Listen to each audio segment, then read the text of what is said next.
La Nouvelle-Calédonie s'embrase et renoue avec une histoire douloureuse de tensions et de violences que je condamne. 3 personnes ont été tuées lors de la dernière nuit d'affrontement. C'est dramatique. Mes pensées vont aux familles endeuillées. Je veux aussi apporter tout mon soutien aux sapeurs-pompiers et aux forces de l'ordre déployées sur le terrain qui ont à déplorer plus d'une centaine de blessés, dont, nous le savons, un gendarme entre la vie et la mort. L'ordre républicain doit être rétabli en Nouvelle-Calédonie, dans les rues autant que dans les esprits. Pour cela, il faut naturellement une réponse sécuritaire. Mais il faut aussi construire de justes équilibres pour parvenir à une désescalade de la crise. Le temps long est la condition d'un débat serein sur l'archipel plus que nulle part ailleurs. Nous vous avons alerté en vain à maintes reprises. Le 7 mai encore, avec mon collègue Boris Vallaud, nous avons soumis nos propositions au président de la République. Pour sortir de cette crise, il faut renouer avec la lucidité, l'humilité, l'impartialité qui prévalait depuis 1988. Il faut créer immédiatement une mission de dialogue entre tous les partenaires calédoniens et l'État. Il faut annoncer que le Congrès ne sera pas convoqué. Il faut aboutir, sans ultimatum dans le temps, à un accord global tripartite dont vous devez être, Monsieur le Premier ministre, le garant. Vos appels au calme ont été totalement improductifs, car ce dossier ne devait pas quitter le bureau historique du Premier ministre. En conséquence, allez-vous interrompre le processus constitutionnel? Allez-vous enfin vous engager personnellement? Allez-vous vous rendre en Nouvelle-Calédonie? Pour vous répondre, la parole est à Monsieur le Premier ministre. Merci Monsieur le Président, Mesdames et Messieurs les sénatrices et les sénateurs, Monsieur le Président Patrick Kanner. Il y a d'abord une volonté commune, et je veux saluer la tonalité de votre question, qui est celle du retour à l'ordre, au calme et à la sérénité. Je le redis, c'est la très grande priorité. Aucune violence n'est jamais justifiable ou tolérable. Aucune violence n'est acceptable. Je veux avoir à nouveau, évidemment, une pensée pour les victimes des violences de ces dernières heures. Redire à nouveau tout mon soutien à nos forces de sécurité, à nos forces de l'ordre qui seront renforcées dans les prochaines heures encore avec les renforts qui ont été envoyés par le ministre de l'Intérieur et des Outre-mer pour qu'elles puissent continuer à protéger les Calédoniens qui, vous l'avez dit, sont victimes de ces violences. Pour le reste, Monsieur le Président, je vous redirai ce que j'ai répondu tout à l'heure à la question de François Patriat. Il y a eu un processus démocratique qui a conduit les Calédoniens à se prononcer par 3 fois. Il y a ensuite un projet de loi constitutionnelle qui a été soumis démocratiquement au Parlement, qui a été adopté par le Parlement, par le Sénat et par l'Assemblée nationale dans les mêmes termes. Le sens de la procédure institutionnelle et démocratique, c'est la convocation du Congrès. Si nous n'étions pas ouverts au dialogue, si nous ne recherchions pas le dialogue et un accord politique global, nous aurions annoncé la convocation du Congrès immédiatement après l'adoption par l'Assemblée nationale dans les mêmes termes. Précisément ce que le président de la République a fait, c'est proposer que nous puissions nous mettre autour de la table avec l'ensemble des responsables calédoniens avant que le Congrès ne soit réuni. Précisément pour laisser du temps au dialogue, précisément pour continuer à se parler. J'aurai l'occasion dans les toutes prochaines heures de communiquer aux forces politiques calédoniennes une proposition de date pour que nous puissions nous rencontrer, nous réunir pour avancer ensemble au service des Calédoniens, avancer ensemble au service de la République. Monsieur le Président Kanner. Monsieur le Premier ministre, cette crise se passe sur fond de crise économique, de crise sociale, de crise institutionnelle, d'influence étrangère, nous le savons, et vous avez délibérément décidé de tourner le dos à une méthode éprouvée depuis 1988 par Michel Rocard et ensuite par Lionel Jospin. C'est la première fois depuis 1988 que vous décidez unilatéralement d'engager un processus constitutionnel avant d'avoir trouvé sur le plan local un accord. C'est la première fois. Monsieur le Premier ministre, et je conclurai là-dessus, Monsieur le Président, votre rôle, c'est de prévenir les crises. Ce n'est pas d'éteindre les incendies.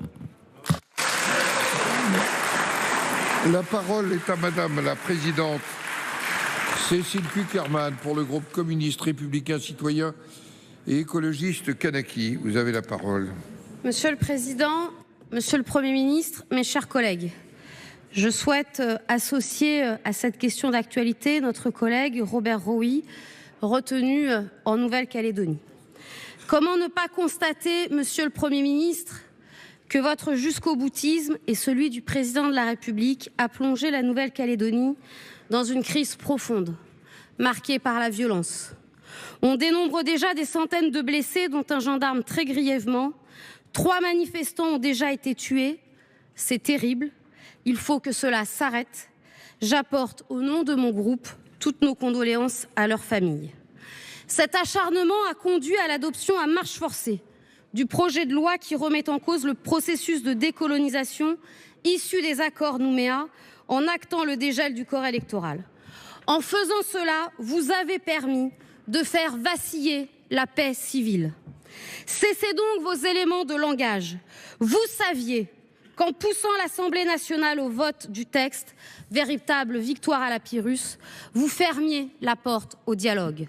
Ce n'est pas un Conseil de sécurité qu'il faut, c'est le retrait du projet de loi, seul acte pour permettre l'apaisement et la reprise du dialogue, comme le demande collectivement la quasi-totalité des groupes politiques au Congrès de Nouvelle-Calédonie.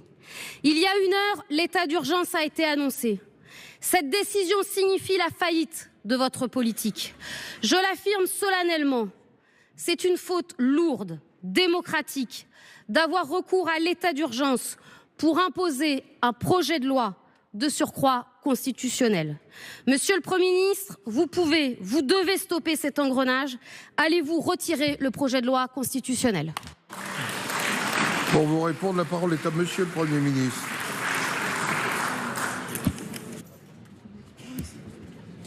Merci, Monsieur le Président, Mesdames et Messieurs les sénatrices et sénateurs, Madame la Présidente Cukierman. Madame la Présidente, j'étais en accord avec la tonalité du début de votre question, mais je suis très en désaccord avec la fin de votre question. L'état d'urgence n'est pas instauré pour un projet de loi, l'état d'urgence est instauré pour protéger les Calédoniens qui sont victimes de ces violences depuis plusieurs jours maintenant. Le seul objectif des mesures que nous avons décidées en Conseil de défense et dont l'état d'urgence qui sera soumis au Conseil des ministres tout à l'heure, c'est précisément le retour à l'ordre, parce que c'est un préalable à tout, parce que la violence ne peut jamais être justifiée ou acceptable. Pour le reste, j'ai déjà répondu à 2 reprises à M. Patriat et à M. Caner. Je veux rappeler le processus qui a été conduit ces dernières années par le gouvernement, par Sébastien Lecornu, alors ministre des Outre-mer, par Gérald Darmanin, ministre de l'Intérieur et des Outre-mer, qui a conduit à pouvoir tenir ces référendums, à l'élaboration de ce texte qui a été adopté largement par le Sénat, adopté largement par l'Assemblée nationale. Et je le dis ici, évidemment, la situation est d'une très forte tension. Et je salue la responsabilité de l'ensemble des forces politiques calédoniennes qui ont appelé au calme et qui ont appelé à la fin des violences. Je crois que nous devons toutes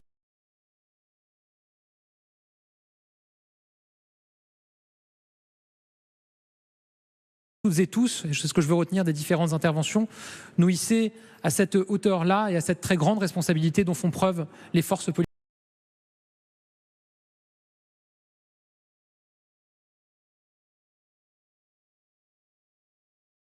politiques aujourd'hui. Pour le reste, je le redis une nouvelle fois, notre main est toujours tendue, nous sommes toujours ouverts au dialogue.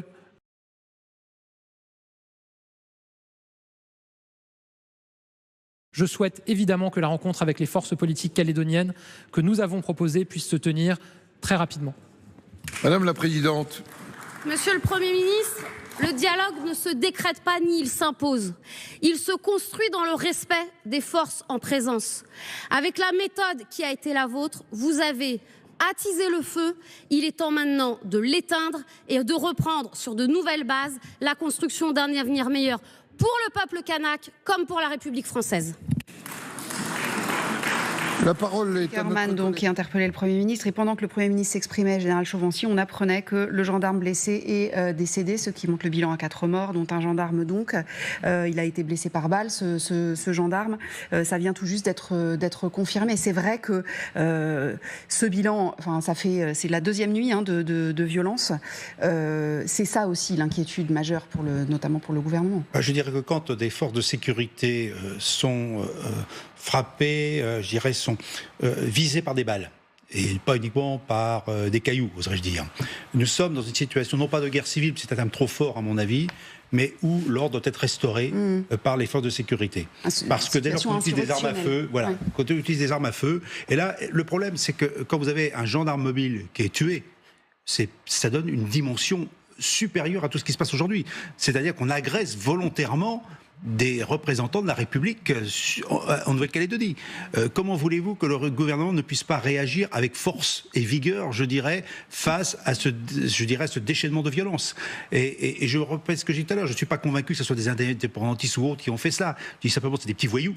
En général, j'ai plutôt le sentiment que j'en ai, et que de toute façon, il va bien falloir rétablir l'ordre. Et là, effectivement, tous les moyens devront être utilisés, tous les moyens, je pense, humains, bien entendu, pas d'une autre manière, de telle façon que, effectivement, l'ordre soit rétabli au bénéfice d'ailleurs de tout le monde, aussi bien des Kanaks que des dits Européens vivant en Nouvelle-Calédonie. Voilà. Mais ça veut dire que là, quand le ministère de l'Intérieur nous dit on envoie des renforts, alors tout à l'heure je vous ai coupé parce que le président du Sénat était en train de prendre la parole, mais vous disiez à peu près 1500, c'est ça je crois que c'est 1500, vous me disiez. Alors, oui, aujourd'hui, il y a 1600 militaires présents. J'allais vérifier un peu les chiffres. Vous avez, en gros, l'équivalent de 3500 forces de sécurité, militaires compris, aujourd'hui en Nouvelle-Calédonie, entre les gendarmes, qui envoient des unités déjà depuis un certain temps. Il y avait 7 escadrons de gendarmerie, donc 400 hommes envoyés régulièrement, plus ceux qui vont être envoyés. Donc, on est à peu près environ 3500 personnels disponibles aujourd'hui pour la Nouvelle-Calédonie. C'est quand même conséquent, hein. Comment ? Ce qui est quand même conséquent. C'est conséquent. J'ai retrouvé un chiffre de Sophie Baquès, c'est ça, oui. Sonia, pardon, qui rappelait qu'en Nouvelle-Calédonie, c'était un gendarme pour 200 personnes, alors qu'en métropole, c'est un pour 800. Donc on voit bien qu'il y a depuis très longtemps des mesures de sécurité qui sont prises avec des effectifs. Mais il y a un moment, il ne s'agit pas uniquement de mettre du personnel. Il faut aussi que la loi soit respectée et appliquée. Et là, ça va être la grosse difficulté pour éviter qu'il y ait une certaine forme, je dirais, de dérive potentielle, parce que quand on a un gendarme qui se fait tuer, il faut quand même se mettre dans la tête des forces de sécurité en général, même si elles ont des consignes très précises, mais même surtout formées à maîtriser leur violence, je pense que ça peut être... Vous pensez qu'il y a un risque là-dessus ? Il y a un risque, mais raisonnable. Nous avons des professionnels.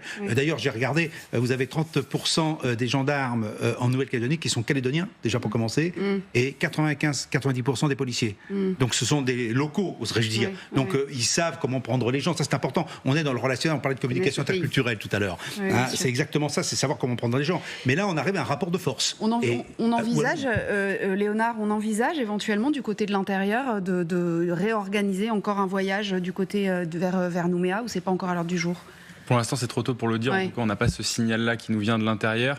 D'autant plus que vous voyez, il y a quand même une réorganisation qui s'opère au gouvernement avec le président de la République qui a un peu tapé du poing sur la table aujourd'hui avec ce Conseil de défense. Et puis, Gabriel Attal qui reprend la main, qui reprend un petit peu la main, et avec ces rendez-vous qui vont donc avoir lieu à Matignon. Pour l'instant, c'est trop tôt pour le dire. Et avec le Conseil des ministres qui aura lieu à 16h30, là, dans moins d'une heure, et dans lequel on décidera, en fait, c'est comme ça que ça se passe, de l'état d'urgence. Il y aura donc un décret qui sera présenté en Conseil des ministres, donc à 16h30, et puis donc on connaîtra les contours de cet état d'urgence qui normalement doit durer au maximum 12 jours.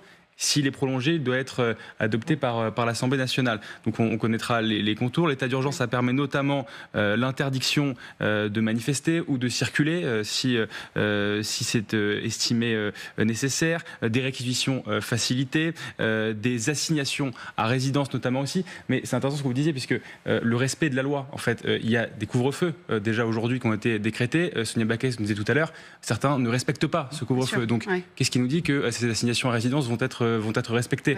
Donc il y a aussi une question, l'état d'urgence ne réglera peut-être pas tout le problème, à la fois politique, c'est sûr, mais sécuritaire aussi. Oui, et puis le problème sécuritaire, parce que Valérie, c'est ce que nous disent certaines personnes qu'on a pu avoir en ligne depuis quelques jours maintenant, qui disent, mais en fait, la problématique aussi, c'est les pillages, notamment, beaucoup d'ailleurs, de magasins, notamment qui sont vandalisés, mais des maisons aussi, des maisons incendiées. Enfin, d'ailleurs, même le propre père de Sonia Baquès, sa maison a été incendiée. Des expropriations, puis des incendies de maisons dans des quartiers privilégiés ou pas à Nouméa. Et pour répondre à la question que vous ne m'avez pas posé, mais ça fait rien, je vais le faire quand même.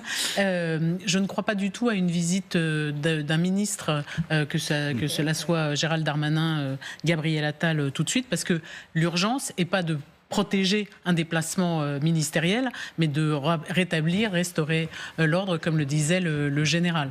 Donc je pense que dans un premier temps, la priorité est celle-là, de faire respecter effectivement la loi, les renforts arrivant, avec peut-être une organisation, peut-être une coordination avec certains militaires qui peuvent, nous disait Sonia Backès tout à l'heure, protéger certains lieux stratégiques sans intervenir dans le maintien de l'ordre. Mais je crois que c'est ça d'ailleurs, la mission dans ces cas-là, pardon je vous coupe, mais la mission du militaire dans ce cas-là, c'est pas faire du maintien de l'ordre, c'est de protéger les citoyens. Dans l'absolu, toutes les missions seraient possibles, mais c'est réparti par la loi.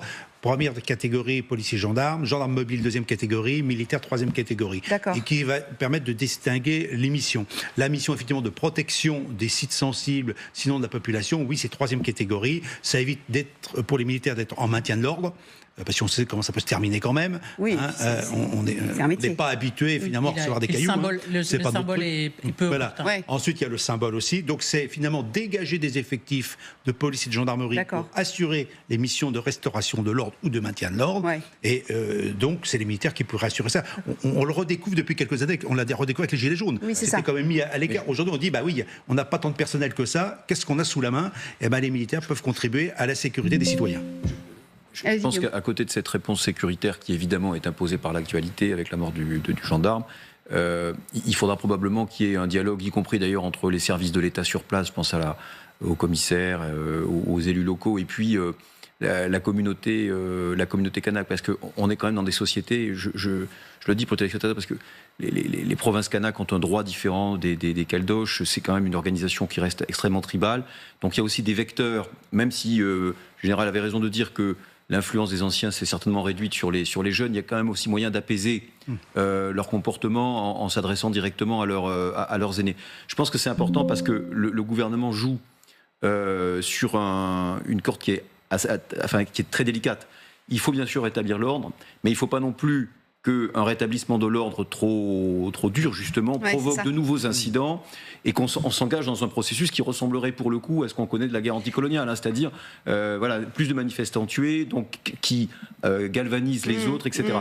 Et ceci, dans un contexte international, je le répète, qui est extrêmement différent d'il y a 30 ans, où la France est attaquée par le biais de l'influence à la fois par la Chine et par la Russie, qui vont, j'en suis certain, beaucoup jouer sur cette fibre anticoloniale pour répéter que, plutôt que soutenir l'Ukraine, la France ferait mieux de laisser les Néo-Calédoniens indépendants. Ce que vous dites, c'est intéressant, Valérie, parce que c'est un peu le discours qu'on a entendu tout à l'heure à l'Assemblée, quand Gabriel Attal a, dans une main, dit il faut le dialogue, etc., et dans l'autre main, il faut absolument qu'on rétablisse l'ordre. Si j'ose dire, c'est comme ça depuis 1984. Les deux impératifs vont de pair. Il y a d'abord la réponse sécuritaire, et en même temps, là, c'est pas de la doxa macroniste. Et en même temps, il faut le retour d'un dialogue et les conditions d'une négociation. Je voudrais revenir d'un mot. Vous parlez de dérogation tribale. Je parlerai plutôt de dérogation coutumière, si vous le voulez bien, parce que ça renvoie pas tout à fait aux mêmes imaginaires. Il y a effectivement un Sénat coutumier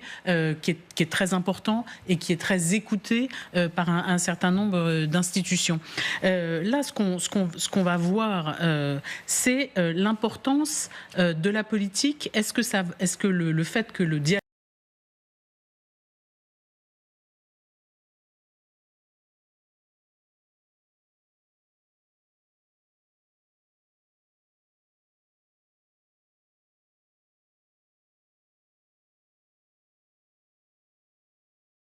est mort. On peut imaginer évidemment que ce Conseil des ministres se déroulera dans des conditions encore un peu plus particulières. Oui, bien sûr, un Conseil des ministres qui initialement était prévu ce matin, puisqu'Emmanuel Macron devait ensuite se rendre en déplacement cet après-midi sur des éoliennes offshore, et finalement il a bouleversé son agenda. Le Conseil des ministres aura lieu tout à l'heure à 16h30, et ce matin donc s'est tenu ce Conseil de défense, à l'issue duquel le chef de l'État a pris la décision donc de décréter l'état d'urgence en Nouvelle-Calédonie, une décision qui doit être formellement prise en Conseil des ministres. Parce que voilà, si on fait les choses formellement, c'est dans le Conseil des ministres donc, que se décrète l'état d'urgence. Donc ce sera fait tout à l'heure. Et en effet, oui, la situation en Nouvelle-Calédonie s'est invitée à l'ordre du jour de ce Conseil des ministres. C'était une demande qui émanait de plusieurs élus, qui était montée dans le débat politique ce matin, cette demande de décréter l'état d'urgence. Et on imagine que ce facteur politique joue dans la décision du chef de l'État, parce qu'il y a aussi, je ne dis pas que, mais aussi une question aussi d'affichage, de rassurer en montrant que l'État est présent. Il y avait d'abord eu ce couvre-feu, puis ensuite donc l'état d'urgence qui est décrété, et puis ensuite très concrètement l'état d'urgence permet aux forces de l'ordre, aux représentants de l'État d'avoir des moyens supplémentaires avec des choses qui ne sont pas en temps normal prévues dans le droit, et par exemple ils peuvent plus facilement décider d'assignation à résidence, d'interdire des manifestations ou encore d'interdire l'accès à certains lieux. Donc Emmanuel Macron joue à la fois sur le côté donc sécuritaire, comment répondre immédiatement à l'inquiétude des Calédoniens face à cette situation, et puis aussi sur l'aspect politique. Il a écrit à tous les leaders indépendantistes et loyalistes pour leur demander de venir à Paris, de se mettre autour de la table et d'essayer de trouver une solution, de trouver un accord sur l'avenir institutionnel de Nouvelle-Calédonie. Merci beaucoup Bastien. On suivra tout ça évidemment. Pascal Chao pour les images. Merci à vous deux. L'état d'urgence, on l'a connu évidemment. Sylvain Attal, ça j'en étais sûre. Léonard, pardon. J'aurais pu dire Gabriel aussi, bon. Au moment des attentats du 13 novembre, et puis le Covid, évidemment. Oui, les derniers états d'urgence en date, c'est effectivement la période d'attentats, donc c'était pendant le quinquennat de François Hollande, et puis ensuite l'état d'urgence sanitaire. Là, c'est différent. On l'a aussi connu en Nouvelle-Calédonie. Et d'ailleurs, d'où la nécessité, et je ne crois pas une seule seconde d'ailleurs, que le gouvernement pense que cet état d'urgence va tout régler. En 84, l'état d'urgence a été déclaré en Nouvelle-Calédonie. D'ailleurs, ça n'a pas empêché de nouveaux drames de se dérouler. C'est une décision politique aussi, en fait. C'est aussi une décision politique, mais ça ne suffira pas. Voilà. Donc ça, je pense que le gouvernement en a bien conscience. Mais donc effectivement, Bastien Loger l'a dit, ça permet certaines restrictions publiques, ça permet un petit peu peut-être de faire baisser la température, mais l'un ne va pas sans l'autre. C'est pour ça qu'Emmanuel Macron a écrit aux organisations indépendantistes et non indépendantistes, et c'est pour ça que Gabriel Attal propose ces rendez-vous à Matignon. Oui. Juste un mot, cet état d'urgence va aussi permettre, on parlait tout à l'heure d'éventuellement du déploiement de militaires sur certains lieux stratégiques. Ces lieux stratégiques, ils peuvent être tout simplement des supermarchés, parce qu'il y a un problème de ravitaillement, comme il y a eu beaucoup de commerces incendiés, et le haut commissaire que j'entendais ce matin et Sonia Backès disaient qu'il commençait à y avoir une pénurie de ravitaillement. De nourriture, tout simplement, parce qu'il y a eu beaucoup d'incendies. Et notre correspondant en Nouvelle-Calédonie tout à l'heure expliquait que certains patrons de petits commerces avaient décidé d'ouvrir leur commerce pour que les gens viennent se servir gratuitement, en disant si vous en avez besoin, venez vous en servir, mais surtout n'incendiez pas mon outil de travail. Oui, c'est ça, c'est-à-dire pillez-moi, mais ne m'incendiez pas. C'est vrai que c'est ce qu'on voit souvent dans des situations effectivement assez délicates. On s'interrompt quelques instants, c'est l'heure de la pub, de la météo et du journal évidemment. On revient tout à l'heure. Vous avez peut-être vu cette information qui circule en bas de votre écran. Le Premier ministre slovaque a été attaqué par balle. Il est manifestement dans un état qui est assez préoccupant, blessé par balle à la sortie d'une réunion. Le tireur a été arrêté. On va essayer d'en savoir évidemment un petit peu plus. La présidente slovaque évidemment